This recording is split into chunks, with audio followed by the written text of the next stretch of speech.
Assalamualaikum warahmatullahi wabarakatuh. Terima kasih kepada Kak Marini yang telah memberikan waktu dan kesempatan kepada saya, Mujahidah Mutiara Rabbani dengan NIM E1021241041039 untuk membahas sebagian kecil terkait sejarah perkembangan etika CSR. Nah, di sini sudah disebut dengan jelas kata etika, yang mana dalam setiap tindakan ataupun kegiatan yang akan kita lakukan itu hal utama yang harus kita dahulukan adalah etika. Karena dengan etika, orang lain bisa menghargai kita, menghormati, dan memberikan rasa respect mereka terhadap kita. Begitu juga dalam dunia perusahaan. Di dalam perusahaan, sudah pasti memiliki hubungan antara atasan dan karyawan.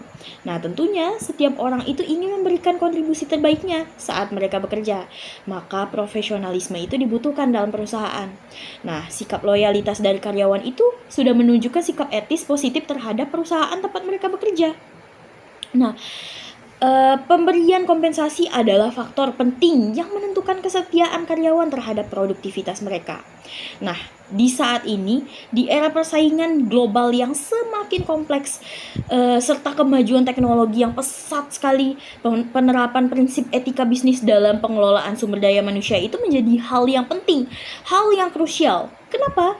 Karena dalam pelaksanaannya, perusahaan itu tidak hanya berurusan dengan ketaatan terhadap peraturan hukum yang ada, tetapi mereka itu juga harus menciptakan suasana kerja yang setara, tidak memihak, dan harus saling menghargai.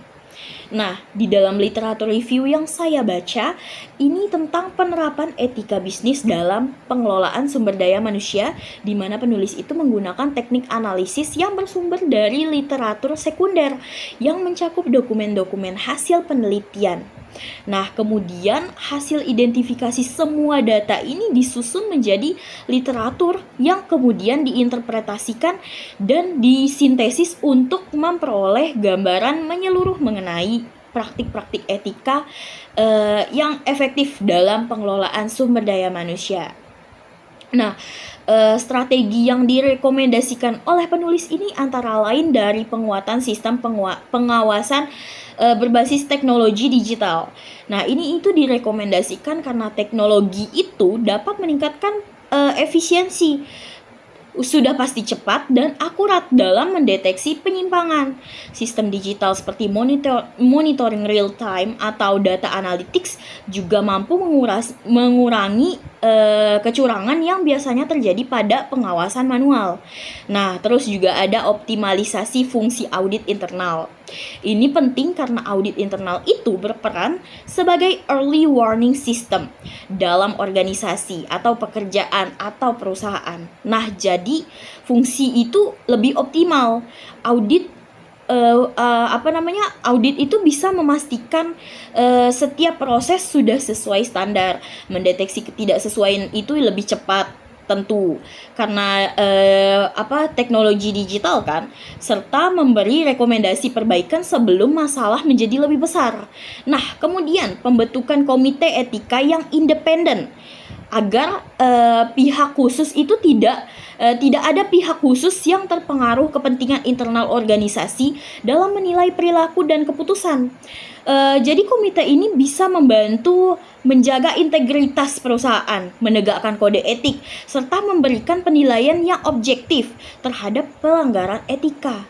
Nah, sementara itu pengembangan kebijakan adaptif itu harus sesuai dinamika zaman. Ini sangat diperlukan ya, karena lingkungan bisnis itu mengikuti zaman gitu ya, dan lingkungan bisnis dan sosial itu terus berubah. Nah, terus juga kebijakan yang fleksibel itu kebijakan yang fleksibel itu membuat organisasi lebih siap menghadapi tantangan baru seperti perubahan teknologi, regulasi, dan tuntutan masyarakat, sehingga tetap relevan dan berkelanjutan. Terus pengembangan SDM, pengembangan kebijakan sumber daya manusia itu yang berlandaskan nilai keadilan, kebersamaan, dan tanggung jawab sosial adalah kunci keberhasilan penerapan etika bisnis.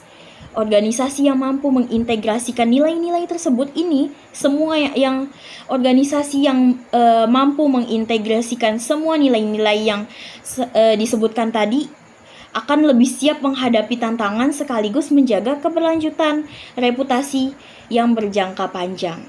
Seperti itu yang bisa saya jelaskan. Terima kasih. Wassalamualaikum warahmatullahi wabarakatuh.